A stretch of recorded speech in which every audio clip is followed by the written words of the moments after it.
From Kenan Stadium in Chapel Hill, North Carolina, this is TarHillIllustrated.com. I'm THI staff writer Jacob Turner, and joining me once and for all again in the flesh, THI publisher Andrew Jones. Andrew, I was just saying off camera, it's been a long time since we've done one of these. It's weird. It feels weird. And the last time we did one, it was against Syracuse. It was after a Syracuse game. It was a loss for the Tar Heels in that one. Different sport as well, but it feels good to be back here doing these. And that was one of the strangest nights of my career. Today was one of the strangest days of my career. My mask is in my pocket. It'll go back on when we finish this video. Orioles mask too. Sporting the Orioles here. It's a weird day. It was an opener, man. Yeah, season opener. Carolina getting a 31-6 win over Syracuse. Noon kickoff in Chapel Hill. AJ, I think the first thing we need to talk about is it was a sluggish start from Carolina. The offense started off really well, scoring on that first drive. Then you fast forward to halftime at 7-6. So you're looking at what went wrong in between that opening drive and halftime. And I think in a lot of ways the offense kind of personified the slow start that Carolina kind of had. You mentioned it before the game in some of the preview pods we've done, just kind of having to work out those kinks. And AJ, do you think that's just kind of what happened with this Carolina team as a whole? I mean, the defense played pretty well for the majority of the game, but I think the offense kind of summarized just a little bit of how Carolina was kind of slow to get started in that first half. And the special teams. Yeah, special teams as well. I mean, the special teams was terrible in the first half, and it was really solid in the second half. The offense in that first drive was bad in the first half and didn't get going to about the midpoint of the third quarter. Look, I was talking to a few people at halftime, and I said the first half of this game is a perfect example of why college football, they need an exhibition game. Even a closed scrimmage, which this essentially was with a few of us in the press box, a scrimmage 2 weeks before your opener against somebody, where you could work on situations, go live for like 2 quarters just to get a lot of stuff out of your system. So then when you get into a game, when it's for real, a lot of that stuff's out of the way. Out of the way, yeah. And I think this team would have worked out some of those mistakes a couple of weeks ago. But that's not the way it goes in college football. So you got to roll with it in the opener.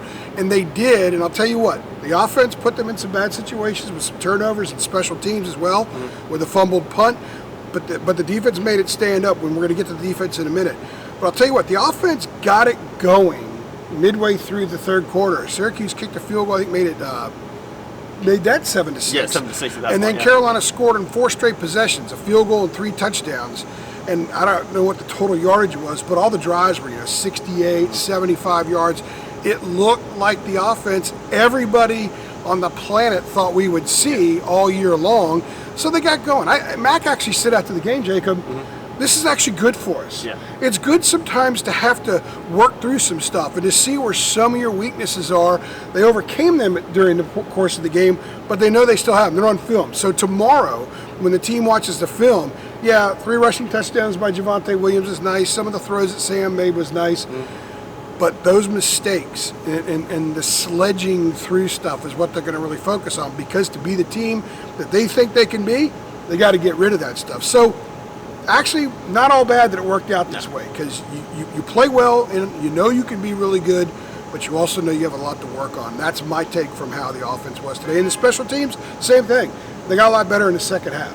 And Daz had a huge punt. Daz had the fumble early, and then had the huge punt return that set up one of the touchdown drives. Yeah, for sure. I think Carolina offensively was just kind of slow to get started. Like I said, they started really well, and then it just kind of seemed like, I think Javonte Williams mentioned after the game, but he said they just struggled to find that rhythm until the second half again. And I think that's when you saw them get that rhythm, that's why they scored on 4 straight possessions. And to their credit, they didn't make any excuses about atmosphere and not having any of the regular game pageantry or anything like that.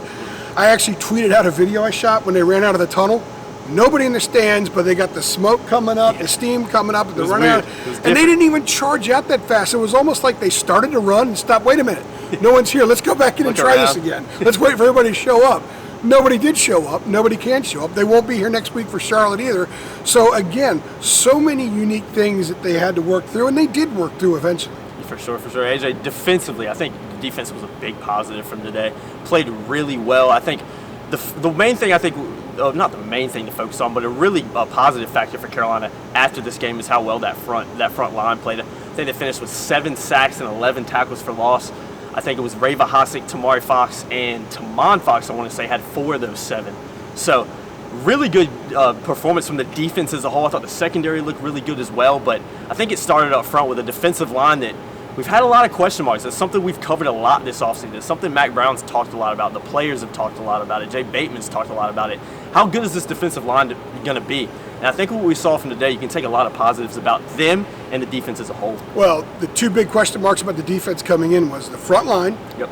The most experienced guy from last year had like 251 snaps.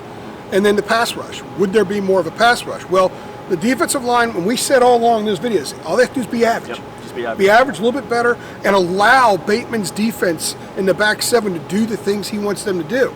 The front line was good enough, and actually better than good enough, and it allowed Jay Bateman to do all those things he wants to do. We saw blitzes coming from how many, if they could go mark the field, all the different places that Chaz Surratt came from, man. There'd be lots of litter on the field because he was coming from all over the place and he was getting through. And I don't know how many different rush techniques he used. He was trying to get to the quarterback. He had 2 sacks, but he was forcing Tommy DeVito to move all day long. And as great as Chaz played, a part of that is what the guys up front did. And the guys up front did their job. Zach Gill, a lot of folks were emailing me and asking questions on our message board. This is make or break for Zach Gill. What is wrong with Zach Gill? Zach played a lot today, and he played very, very well. Tamari Fox is outstanding. He's just going to get better and better.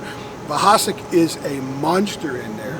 We saw that motor. We saw that what did Tamari say? Vicious. Vicious. It was something vicious. Like that. He called it vicious intensity. We saw that. That's a great start to the season for that front line, a great start to the season for the pass rush, and everybody did it. I mean, the secondary helped the pass rush because their coverage was excellent, and by the way, Storm Duck was magnificent today, absolutely magnificent.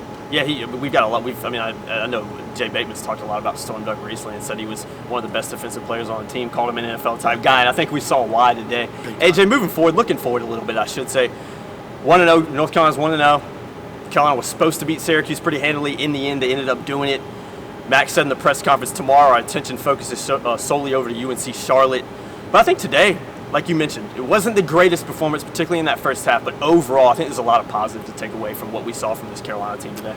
31-6 win in an opener, which is a conference game. Can't be mad at that. Everybody in America is going to take it in the end, especially when the team got better during the quarter. 2 elements that were bad in the first half got a lot better in the second half, and the defense was consistent. Last year we saw the defense have really good stretches, and then all of a sudden, bonehead play, missed coverage, and boom, they give up. We thought they would give up some big plays. They didn't. There was one sequence where they missed 3 tackles on a play and they missed a couple tackles on another, but I know Jay Bateman's going to take that every time. Otherwise, the defense was phenomenal throughout. There's a lot for this team to build on from this game, especially because it knows it has so many areas to get better, and it will get better. They will address those things, and to come out and score 3 touchdowns in the second half, and let me give a shout out to the rushing touchdowns. 13 rushing touchdowns a year ago. We did videos last year saying, they're not running the ball into the end zone. They're always passing the thing in the end zone. Well, they had 3 rushing touchdowns in the fourth quarter today for Javonte Williams, totaling 13 yards. So they're running the ball in the red zone. At least they did today. That was an issue a year ago. So 3 of the questions that we talked about throughout the offseason, defensive front line, the pass rush, and being able to run the ball in tight situations, they answered all 3 of those today. They did. And if they continue to do that moving forward, this has a chance to be a really good team. You got Charlotte next week. It's an opportunity to get better, and even if you make some mistakes, you should still be able to win. Then an open date before they go on the road to BC in October. This was a good win. Disregard all the negative things because they're going to get cleaned up. This is a very good win. This is something this team can build on. And people may look back in 2 months on this game and say, yeah, they cleaned up a lot of that stuff, and wow, look at this club now. 1-0 is 1-0. Doesn't matter who you play, doesn't matter how you do it, doesn't matter how many fans are in the stadium to watch it. Carolina improves to 1-0 with a 31-6 victory over Syracuse in the season opener. I've been Jacob Turner. He's been Andrew Jones. Andrew, had fun doing this again, man. Yeah, awesome. Talking in person, it's crazy. It feels good. We've seen each other once. One time in about 6 months. Since the end of the season. That was a football recruiting event in Virginia. Yep, it's weird, man. It's great to be back here. Great to be covering some football and great to be back in the rhythm of doing that. But we've been Tar Heel Illustrated. Thank you guys so much for watching. Be sure to check us out at TarHeelIllustrated.com. $8.33 a month. You can subscribe over there for full-time coverage. Carolina football, Carolina basketball, Carolina recruiting. We got it all. We got it all, man. And as always, be sure to like and share this video if you'd enjoy it. We'll see you guys in the next one. Thanks.